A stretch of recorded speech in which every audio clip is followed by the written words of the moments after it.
Hi, everyone. This is James Welcome, and this is the Welcome Legacy Podcast, Episode 2. Before the legacy, my backstory, and the streets that raised me. We will have an episode be coming out every Wednesday at 7:30 p.m. Eastern Time. Quote of the day: Your environment can raise you, but it doesn't have to define you. I didn't choose where I was born. I didn't choose the struggle my family faced, but I did choose what I would do with those experiences. My surroundings shaped me, but it didn't finish me. Everyone sees the change, the books, the business, the podcast, but what most people don't know is what it took to get here. In this episode, I'm going to go back to the beginning in Ocklawaha, Florida, where it all started. I was raised by my grandma and my mama while my father was on drugs in and out of prison. The neighborhood I lived in was nicknamed Crack Hill, a place where most people didn't want to walk to unless they had to. I saw things early that no kid should see. I felt the pressure to grow up fast.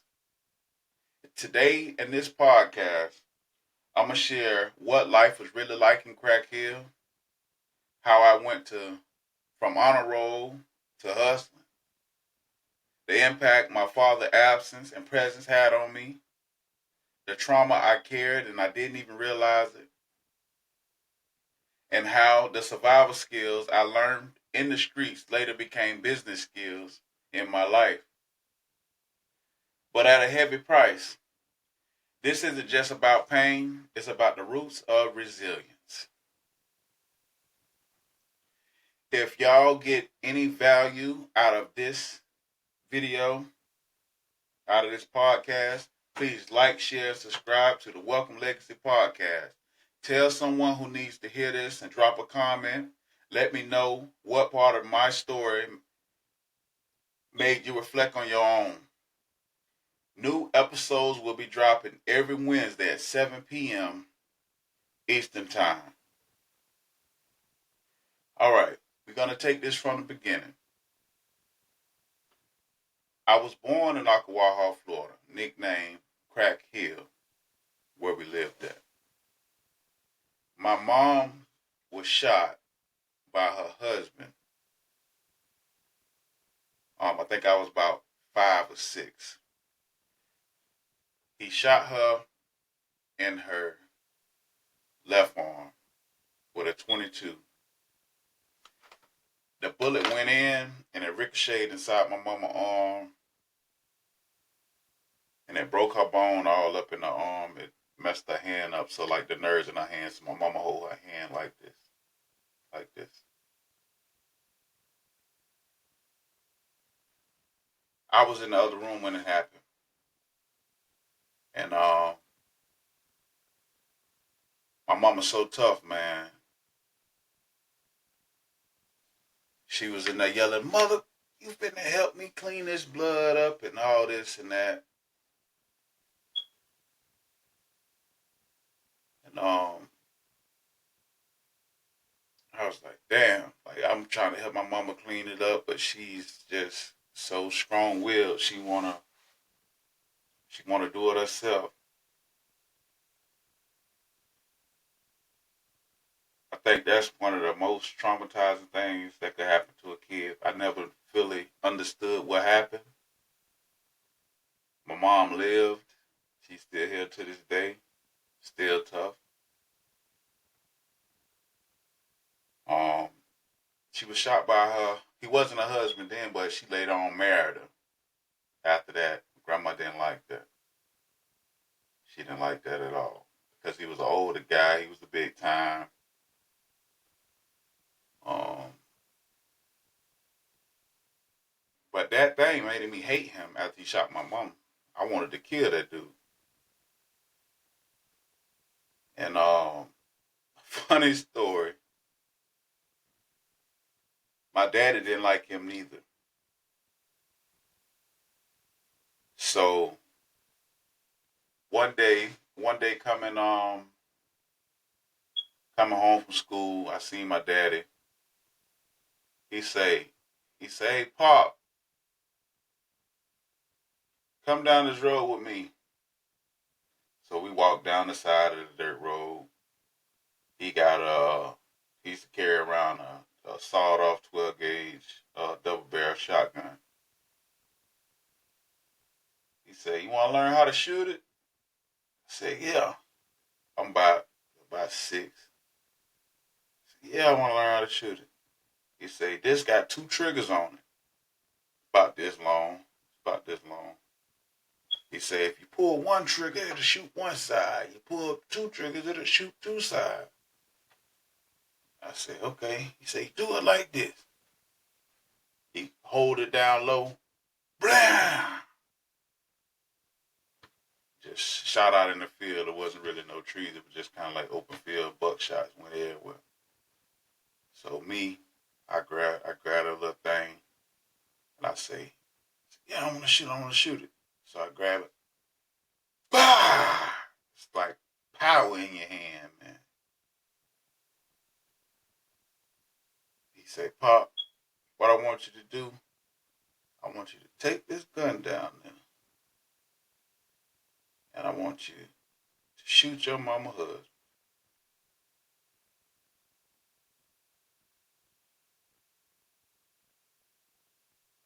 Something to think about, ain't it? What would have did? Even though my mama husband had shot my mama in the arm, I don't know what they was fighting about or whatever else that was going on. He actually grew to be more of a father figure than my own daddy. He would buy me everything I need. He would talk to me, spend time with me, like he did everything a father should do to with me and my sister. But this was a couple years, like a couple years after. So I was about 7 then, about 7, almost 8. When my daddy wanted me to do that. But I've been spending like 2 years with this guy, so a little more. And everything I ever touched, he told me, he say, Ellis, his name was Ellis, my mama husband. Ellis Hancock, Miserism, which he used to call him. He say, "Whatever you touch is yours. All you do is say the word. I go in the store, I see something I want." He say, "You touch it, you want it, you're going to get it." We went in the store one time, it was an organ. I used to like to play the piano.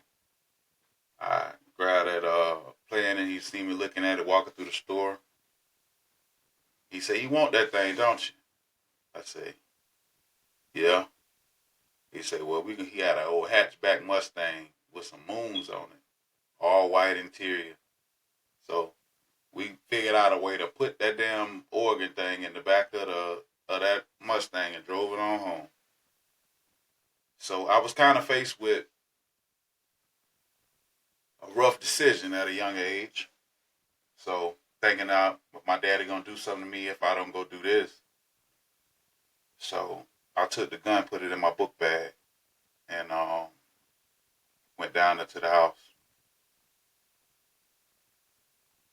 And I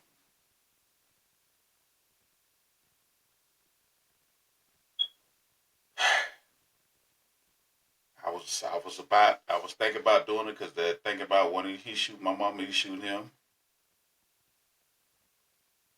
And I kind of sat there with the gun on the table in my book bag,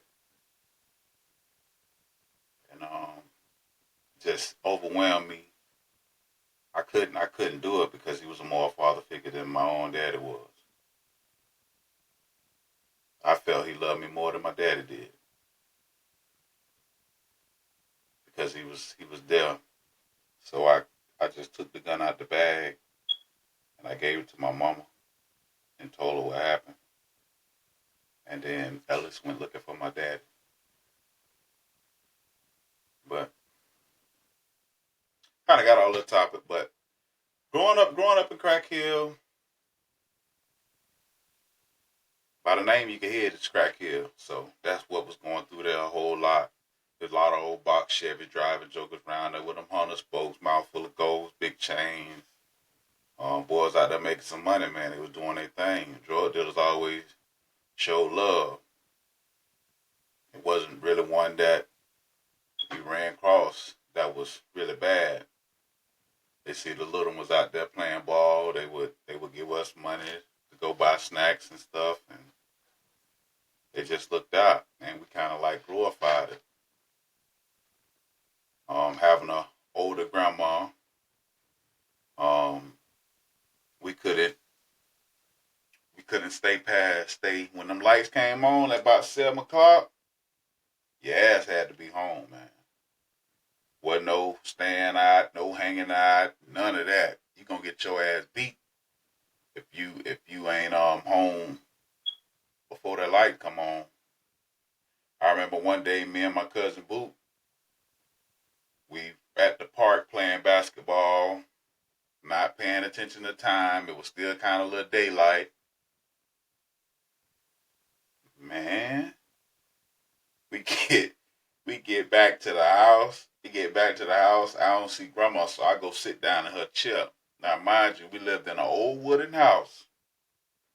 It was a spring on that back door. The damn spring was so strong, you had to hold that door. If you didn't hold that door to close it, it would slam really, really hard. So I run my ass in the house and I sit in my grandma's chair. Because, like, when you come in the kitchen, there was a wall there, and then it's a chair right on the back side of that wall, and then it's a couch there. Then we had the fireplace, and we had a old TV, old black and white TV. And I was sitting in that chair. I didn't even hear grandma come in the house, man. But damn near before the door slammed, I seen a stick come around that chair, hit me dead across the top of my chest. I flipped over. The chair fell down. My grandma was tearing my ass up with that stick because I didn't come home before it got dark. She went whooped my other cousin while he was on the toilet because he didn't come home before it got dark. Prior to that, my cousin mom had got shot up right down the street due to some drugs. She snatched some drugs from one of them boys, and that boy shot up. So and it happened at nighttime, happened like right at nighttime, so I could feel where my grandma was coming from about not being home, or being home before it got dark. Because like daylight, you're safe, nighttime, you're not. So little things like that you don't pay attention to as a kid, but your grandparents, they know right or wrong. And you got to listen to it because correction is due. When you get corrected, man, you need to step it up, especially somebody that already know what's going on. So basically, so stories like that, man. Growing up around there, seeing all that stuff there, you want to join that life. You really don't care about the consequences. Even if you're seeing those guys doing rinse and repeat, going back and forth to jail, in and out, you like the lifestyle. So just because we like a lifestyle, we choose it. Just like now with a lot of these young kids with the music. They listen to a lot of these people doing music. They young, they never did anything in their life. They talk about somebody else's life.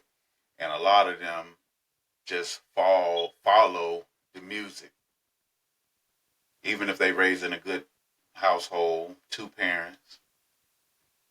And that's something that I don't understand.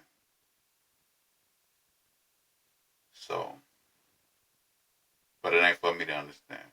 It's for them to understand. So, how I went from honor roll to hustling.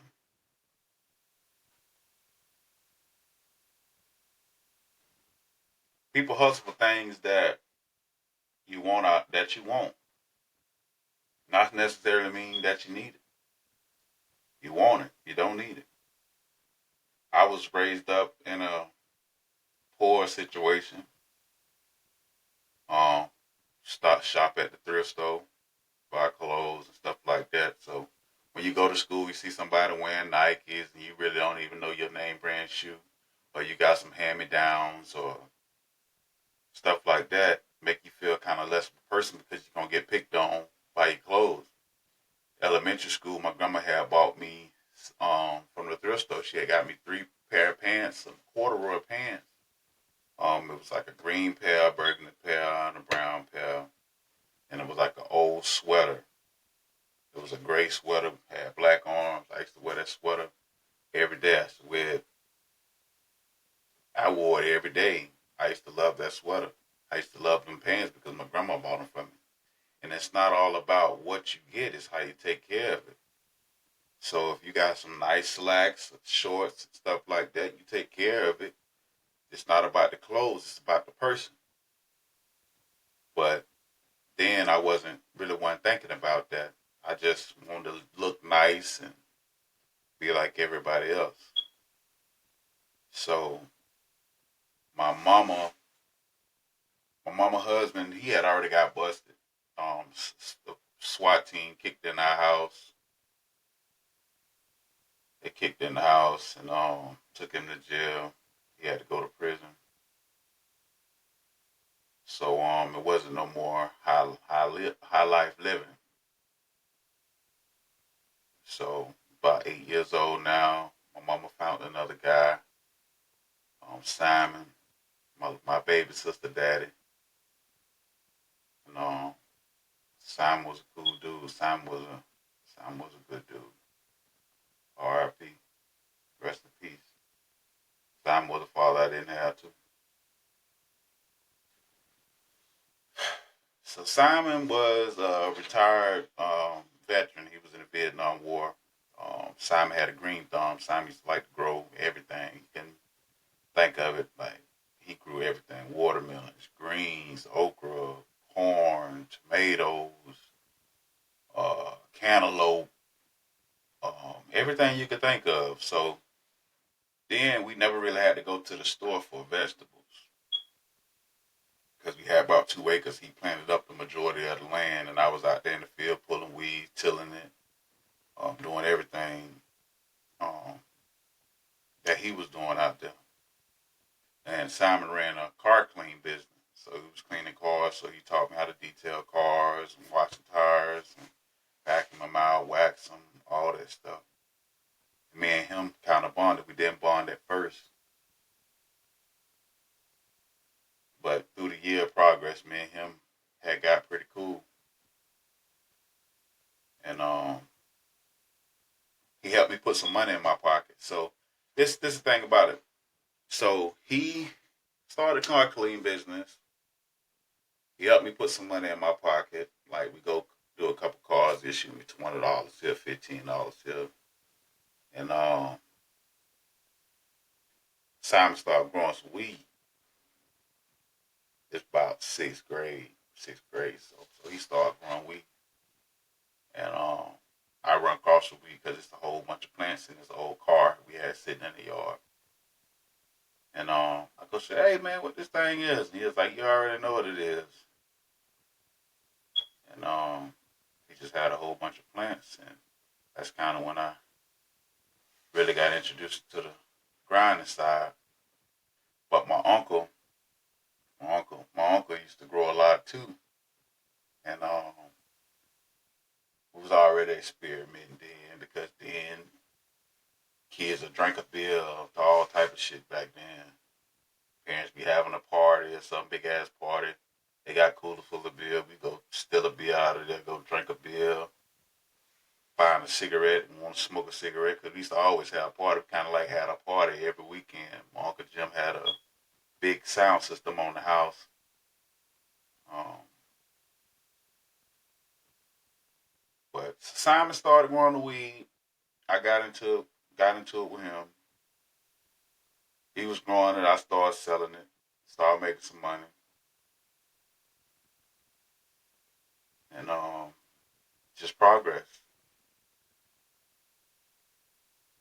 So we'll sell a good, nice little bit of it.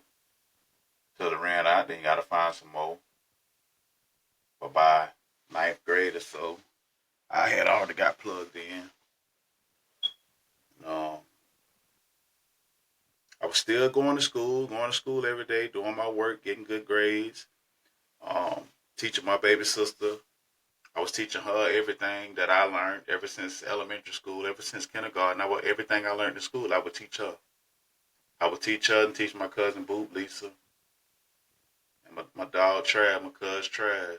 All of us was together 24/7 growing up. And come by like ninth grade,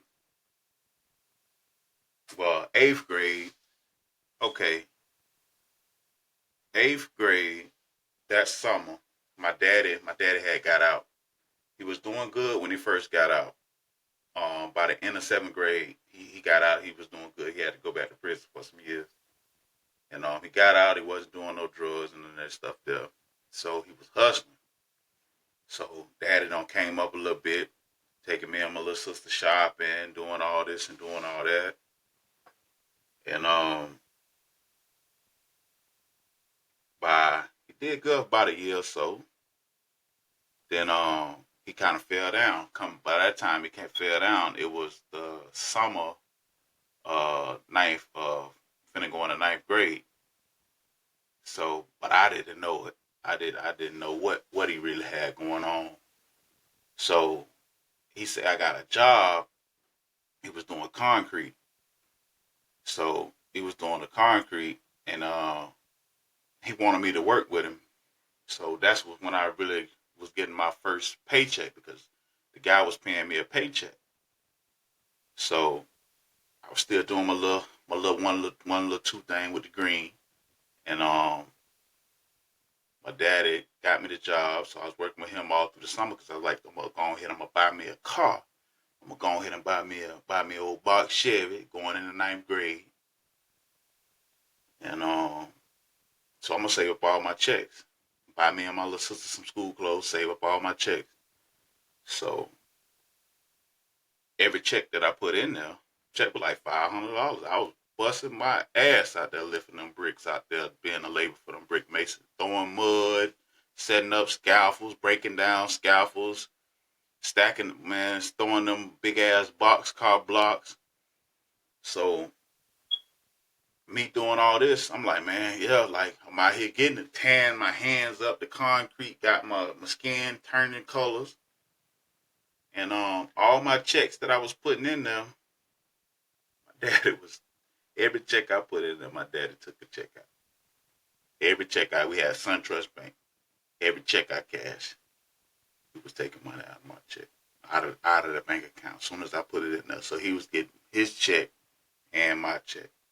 I was taking like $50 or so out a check a week. So out of $500, it's $450 that was going in the account every week because I was doing $500 a week. So we get a notice, get some mail. So I get the mail. You know, my mama get the mail. She get mad at me. She say, "Why you didn't tell me you had a bank account?" I said, "Mama, I didn't think about you. I didn't really think about it. Daddy was there, so I just got the bank account with him under his name." So I go open the mail. The balance, the balance on this thing is $5.16. That's my ending balance, $5.16. We got out of school. I think the last week of school was like the end of May. So May, June, July. Now this after my birthday. Now every week was $500. I take $50 out. I got $5.14. I deposit those checks. It was about 8 checks of $500. So he took all my money out of there, man. I had $5.15. Pissed. By then, I'm already lifting weights, trying to become a bodybuilder type dude, and so I'm pissed. So I called my daddy, and I ain't let him know what was going on. But I was like, Dad, I need to holler at you. So he come down the road in his truck. Now, my daddy used to carry rebar in the back of his truck. Rebar probably be about this long, probably about 14 inches. He double wrapped it up with duct tape. He used to get into it with a lot of the older white guys out there. There was a lot of racist guys out there when we was out there working. And he was like, they try to bust their head, and then you just jump in or whatever else. We're going to whoop their ass. I was like, you my daddy, I'm gonna ride with you. So I was so pissed. I was finna hit my daddy inside his head with that rebar because he took all my money out of my account. Had tears in my eyes.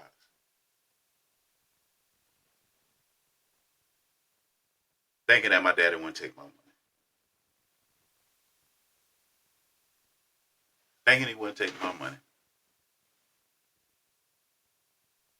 As soon as he pulled up, I snatched the rebar from behind the seat. As soon as because I opened his door and I snatched the rebar from behind the seat.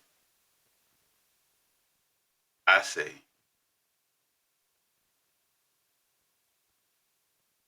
Daddy, why did you take my money, man? I should hit your ass side your head with this rebar for taking my money, man. I busted my ass out here working, and you took my money out the account every time I got paid.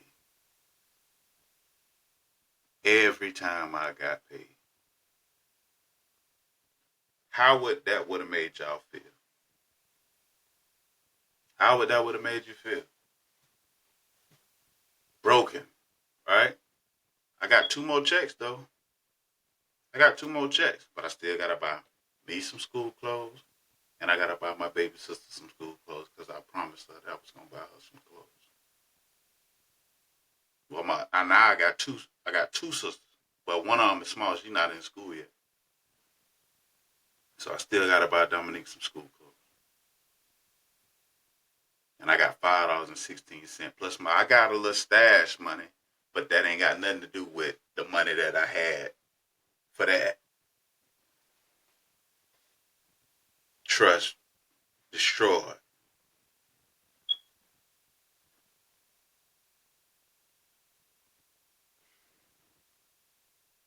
I think that was more of a traumatizing incident other than him giving me that shotgun to shoot my mama hug.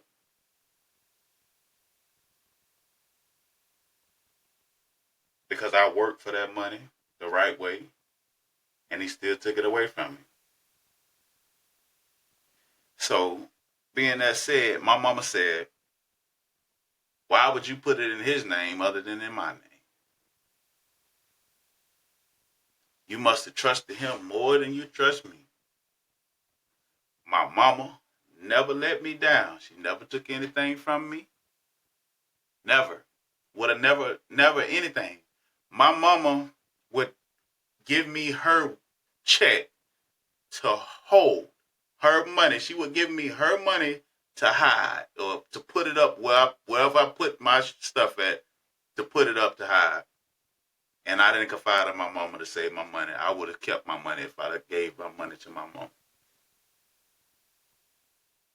But I was trying to trust in my daddy because that's my daddy. And a lot of us hold on to certain things in our life that we shouldn't.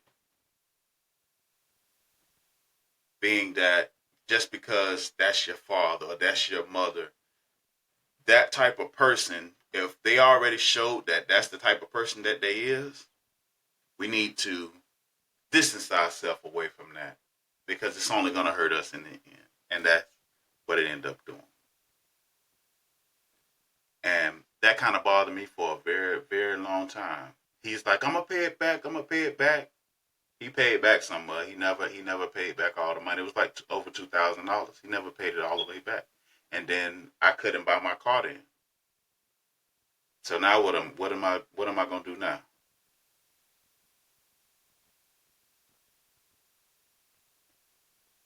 But that's just a lesson learned. You can't trust them. And it just made me kind of cold blooded. Cause coming in I still got me and my sister's school clothes and all that stuff there. And kept going to school, kept going. Some of the school came back. I bought me like 20 outfits. Came in school fresh, and bought my little sister 10. So we was cool. Two pair of shoes apiece. We was good, and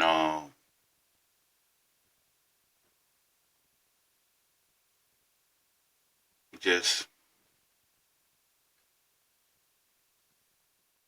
that's kind of like burned my trust for a lot of people. And my uncle kind of was the first person that went. I had somebody that wanted to buy some stuff that I didn't have, and I sent my uncle, God bless his dead, my uncle Leroy. I was like, man, go get me I need a 50 pack because I already know like the little ins and outs, the little 1, 2 thing, what's going on, what it look like, what size it should be, stuff like that. There, because just by watching and other people do this, and he went and got me a pack, and I started turning that damn pack, and that led me to a totally different thing.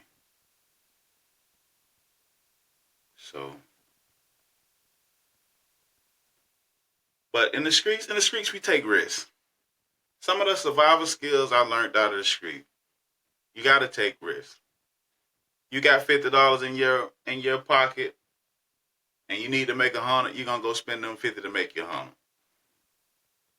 That's taking risks. You got to put some money back, or your ass gonna be broke. Take 50, flip it, make 100. Take 25, put it back, do the same thing. Now you got 50 back. Then you take the whole 100, go buy you a 100 pack. Now you can make you a 100 on your re-up. Take that 100, go get. You know what I'm saying? It's this a cycle.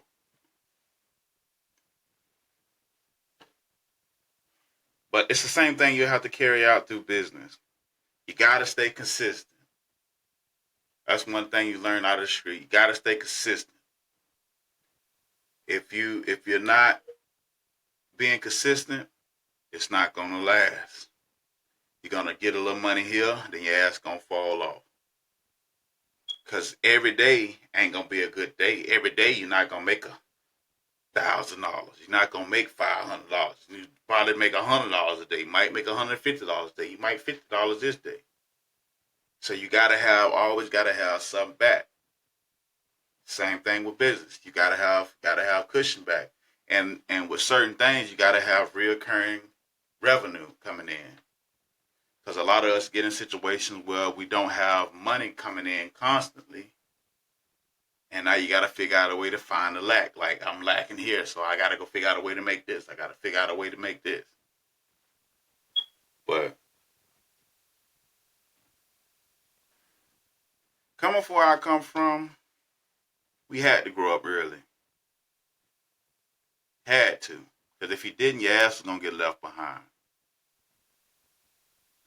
So